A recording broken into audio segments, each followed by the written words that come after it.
ಸಮಸ್ಯೆಯನ್ನ ಬಗೆಹರಿಸಿ ಸ್ವಾಮಿ ಅಂತೇಳಿ ಜಿಬಿಎ ಅಧಿಕಾರಿಗಳಿಗೆ ವಿಡಿಯೋ ಮಾಡಿಕೊಂಡು ಮನವಿ ಮಾಡಿದರೆ ಈ ವಿಡಿಯೋ ಮಾಡಿಕೊಂಡು ಮನವಿ ಮಾಡಿದಂತಹ ಅಂಗಡಿಯವನ್ನ ಕೆಡಗುವುದಕ್ಕೆ ಜಿಬಿಎ ಮುಂದಾಗಿದೆ ಅನ್ನೋದು ಗೊತ್ತಾಗ್ತಾ ಇದೆ. ಏನಿದು ಸಮಸ್ಯೆ? ಯಾಕೆ ಹಿಂಗೆ ಜಿಬಿಎ ಅಧಿಕಾರಿಗಳು ವರ್ತಿಸ್ತಾ ಇದ್ದಾರೆ? ಬನ್ನಿ ಈ ಕುರಿತಂತೆ ಒಂದು ವರದಿ ಇದೆ, ನೋಡ್ಕೊಂಡು ಬರೋಣ. ಸಮಸ್ಯೆ ಬಗ್ಗೆ ವಿಡಿಯೋ ಮಾಡಿದ್ದೇ ತಪ್ಪ? ವಿಡಿಯೋ ಮಾಡಿದ್ದಕ್ಕೆ ಅಂಗಡಿ ಕೆಡವಲು ಯತ್ನ.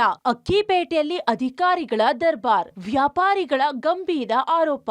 ಬೆಂಗಳೂರಿನ ಅಕ್ಕಿಪೇಟೆಯಲ್ಲಿ ವ್ಯಾಪಾರಿಗಳ ಮೇಲೆ ಜಿಬಿಎ ಅಧಿಕಾರಿಗಳು ಹಾಗೂ ಕಾಂಟ್ರಾಕ್ಟರ್ ಜಿದ್ದಿಗೆ ಬಿದ್ದು ವೈಯಕ್ತಿಕವಾಗಿ ದ್ವೇಷ ಸಾಧಿಸುತ್ತಿದ್ದಾರೆ ಅನ್ನೋ ಅನುಮಾನ ಶುರುವಾಗಿದೆ.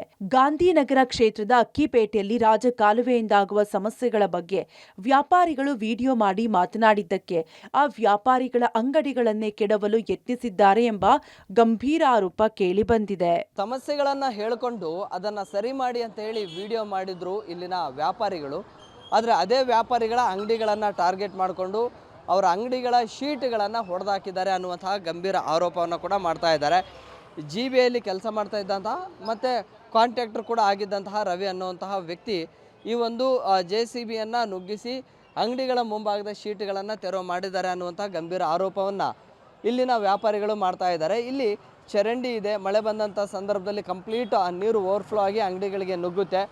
ಜೊತೆಗೆ ವಿಪರೀತ ಇಲ್ಲಿ ನೀರಿನ ಬಾಟಲ್ಗಳು, ಬೇರೆ ಬೇರೆ ಕಸ ಇದರಲ್ಲಿ ತುಂಬ್ತಾರೆ. ಸೊ ಹೀಗಾಗಿ ಮಳೆ ಕಂಪ್ಲೀಟಾಗಿ ಕಟ್ಕೊಂಡಿದೆ. ಇದರಿಂದ ವಾಸನೆ ಕೂಡ ಬರುತ್ತೆ, ಮಳೆ ಬಂದ ನೀರು ಓವರ್ಫ್ಲೋ ಆಗಿ ಅಂಗಡಿಗಳೇ ನುಗ್ಗುತ್ತೆ.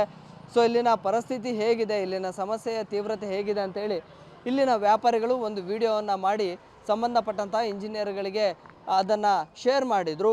ಸೊ ಆ ವಿಡಿಯೋದಲ್ಲಿ ಯಾರೆಲ್ಲ ಮಾತನಾಡಿದ್ದಾರೆ, ಯಾರೆಲ್ಲ ಇದ್ದಾರೆ, ಸೊ ಅಂಥವರನ್ನು ಟಾರ್ಗೆಟ್ ಮಾಡಿಕೊಂಡು ಅಂತಹ ಅಂಗಡಿಗಳನ್ನು ಟಾರ್ಗೆಟ್ ಮಾಡಿಕೊಂಡು ಈ ಮುಖ್ಯ ರಸ್ತೆಯಲ್ಲಿ ಮಳೆ ಬಂದಾಗ ಚರಂಡಿ ನೀರು ಓವರ್ಫ್ಲೋ ಆಗಿ ಅಂಗಡಿಗಳಿಗೆ ನುಗ್ಗುತ್ತೆ. ಈ ಬಗ್ಗೆ ಸ್ಥಳೀಯ ಇಂಜಿನಿಯರ್ಗಳಿಗೆ ಹಲವು ಬಾರಿ ಹೇಳಿದ್ರು, ಸಮಸ್ಯೆಗೆ ಪರಿಹಾರ ಸಿಕ್ಕಿರಲಿಲ್ಲ. ಹೀಗಾಗಿ ಬೇಸತ್ತು ವಿಡಿಯೋ ಮಾಡಿ ಸೋಷಿಯಲ್ ಮೀಡಿಯಾಗಳಲ್ಲಿ ಸಮಸ್ಯೆ ಬಗ್ಗೆ ಹಂಚಿಕೊಂಡಿದ್ರು. ಇದರಿಂದ ಸಿಟ್ಟಿಗೆದ್ದ ಸ್ಥಳೀಯ ಇಂಜಿನಿಯರ್ಗಳು ವಿಡಿಯೋ ಮಾಡಿದವರ ಮೇಲೆ ಕ್ರಮಕ್ಕೆ ಮುಂದಾಗಿದ್ದಾರೆಂದು ವ್ಯಾಪಾರಿಗಳು ಆರೋಪಿಸಿದ್ದಾರೆ. ಈ ರಾಜಕಾಲುವೆ ಮಾಡಿ 16 ವರ್ಷ ಆಯಿತು. 16 ವರ್ಷದಿಂದ ಈ ಹೂಳೆತ್ತಿಲ್ಲ ರಾಜಕಾಲುವೆ. 9 ಅಡಿ ಹೂಳಿದೆ.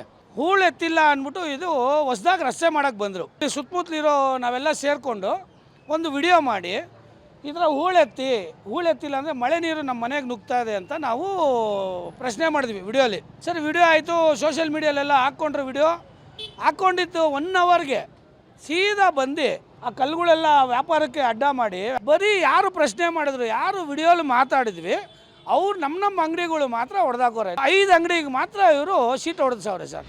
ಶೆಡ್ ತೆರವು ಮಾಡಲು ಯಾವುದೇ ನೋಟಿಸ್ ನೀಡಿಲ್ಲ. ತಡೆಯಲು ಹೋದಾಗ ಹಲ್ಲೆಯ ಬೆದರಿಕೆಯನ್ನ ಹಾಕಿದ್ದಾರೆಂದು ಆರೋಪಿಸಿದ್ದಾರೆ. ವೈಯಕ್ತಿಕ ಜಿದ್ದಿಗೆ ವ್ಯಾಪಾರಿಗಳನ್ನ ಟಾರ್ಗೆಟ್ ಮಾಡೋದು ಎಷ್ಟು ಸರಿಯಂತ ವ್ಯಾಪಾರಿಗಳು ಪ್ರಶ್ನಿಸುತ್ತಿದ್ದಾರೆ. ಸಂಬಂಧಪಟ್ಟ ಮೇಲಾಧಿಕಾರಿಗಳು ಈ ಬಗ್ಗೆ ಗಮನ ಹರಿಸಬೇಕಿದೆ. Prakash, public TV, Bengaluru.